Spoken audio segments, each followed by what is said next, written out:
छत्रपति संभाजीनगर में जल्द ही Congress OBC sale द्वारा एक भव्य विजय उत्सव मेळावा आयोजित किया जा रहा है, जिसमें केंद्र सरकार के विरोधी दल के नेता राहुल गांधी समेत कई प्रमुख नेता शामिल होंगे।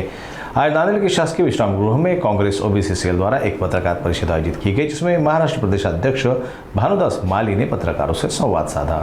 कुठल्याच मागणीकडे आम्ही फारसं गांभीर्याने घेत नाही आणि त्यांच्या ज्या मागण्या आहेत त्या लोकशाहीला सोडून, कायद्याला सोडून, विचाराला सोडून त्यांनी केलेल्या आहेत। त्यामुळे त्यांचं फारसं गांभीर्याने काय आम्ही ओबीसी डिपार्टमेंट घेत नाही। म्हणजे असं म्हणायचं का की ओबीसी आरक्षणासंदर्भात किंवा त्याच्या होणाऱ्या वाटाघाटी संदर्भात केंद्र सरकारने 100% केंद्र सरकारने रोहिणी आयोगाच्या माध्यमातून आमचं बायफर्फिकेशन करण्याचा प्रयत्न केलेला आहे, बरोबर।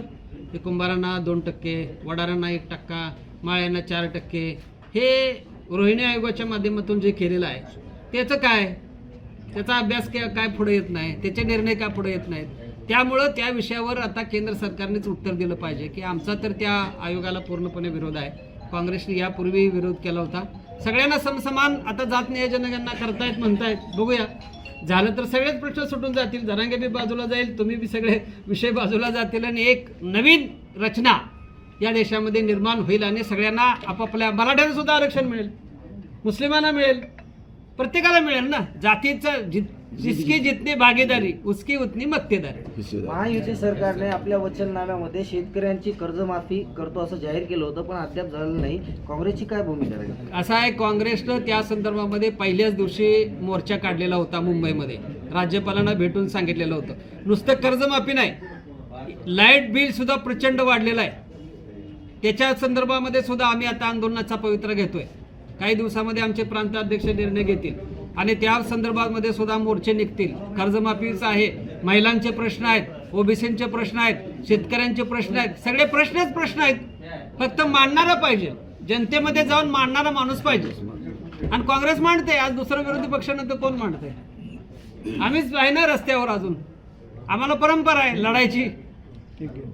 भाजपाचे नेते अशोकराव चव्हाण यांनी काँग्रेस नेतृत्व हे दिशाहीन असल्यामुळे काँग्रेसचे कार्यकर्ते दुसऱ्या पक्षात जात आहेत असं बोलले।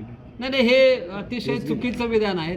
मुळात अशोक चव्हाणच तिथं जाऊन दिशाहीन झालेले आहेत। त्यांना आता हवालदार काय म्हणतो आपण, हवालदाराचा चोपदार झाला तसं काम झालंय। पूर्वी इकडं मालक होते, तिकडं जाऊन नोकर झालेत।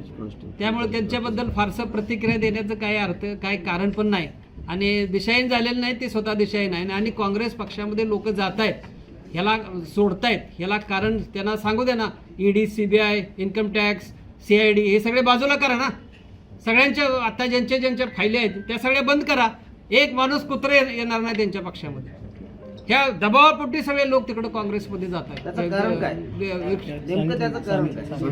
सांगितलं ना तुम्हाला, त्यांच्यामुळे सत्तेचा गैरवापर असा आहे। नोकरासारखं हे यंत्रणा वापरतायत, घरचे नोकर असतात ना तशी यंत्रणा वापरतायत। सीडी, तुमचे CID, ED, CBI, income tax, घरच्या नोकरा चपरासासारखं त्यांचा वापर केला जातोय। लोकांना प्रेशराईज करून चांगल्या लोकांना काँग्रेसमधून बाहेर काढायचा प्रयत्न चालू आहे। जे राहणार आहेत ते प्रामाणिक कार्यकर्ते आहेत, लढाऊ कार्यकर्ते आहेत, गांधींच्यावर निष्ठा ठेवणारे आहेत, पुरोगामी विचारावर निष्ठा ठेवणारे आहेत आणि तेच काँग्रेस पुढे आणतील आणि पुन्हा देशामध्ये काँग्रेसचं सरकार येईल याच्याबद्दल आम्हाला खात्री आहे। त्यासाठीच आम्ही ओबीसी रस्त्यावर आलेलो आहेत।